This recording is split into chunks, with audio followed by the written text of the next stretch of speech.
अरे चुटकी भर मंगिया के सनुराए सोना दुसमान भैरबा हमार हो। बानी मजबूर बड़ी दूर लेके जाता छीन के बचपन के प्यार हो। चुटकी भर मंगिया के सनुराए सोना दुसमान भैरबा हमार हो।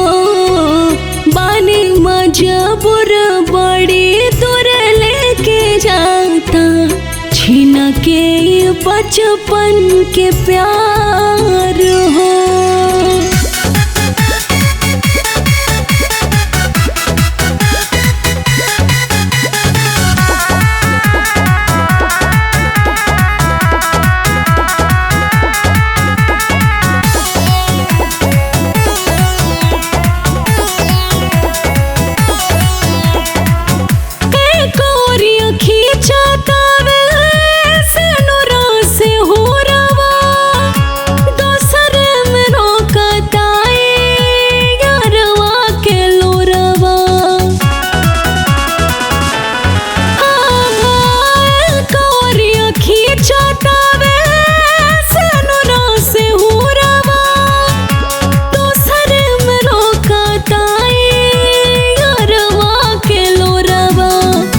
मेहंदी महावर नाही रुचे ना हाल के हो पूछेला हो।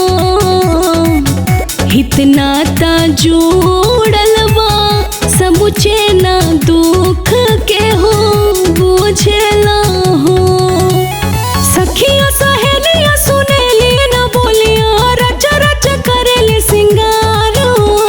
सखिया सहेलिया सुनेली ना बोलिया रच रच करेली सिंगार हो।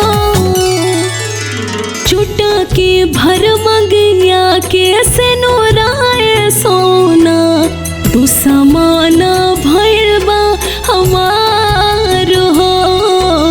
बानी मजबूर बड़ी दूर लेके जाता छीन के बचपन के प्यार हो।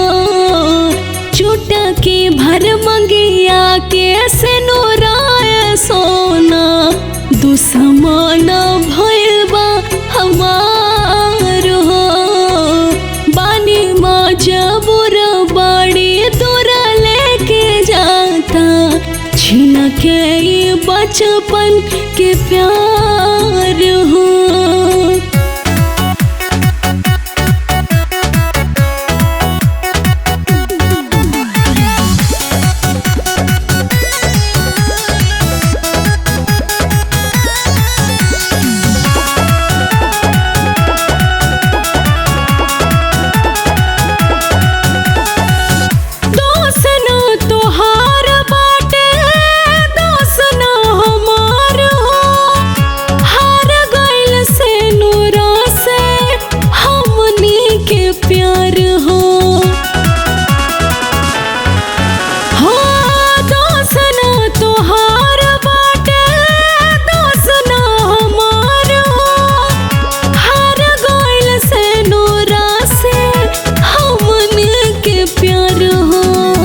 बाप भाई लोरावा बहावेला बहिया धरावेला हो। जे रहे अपन उहे डोलिया में जबरी चढ़ावेला हो। निहिया देहिया दोनों के धड़कन धाकड़ भइल हकदार हो। निहिया देहिया दोनों के धड़कन धाकड़ भइल हकदार हो। अरे चुटकी भर मंगिया के सनुराए सोना दुसमान भैरबा हमार हो। बानी मजबूर बड़ी दूर लेके जाता छीन के बचपन के प्यार हो।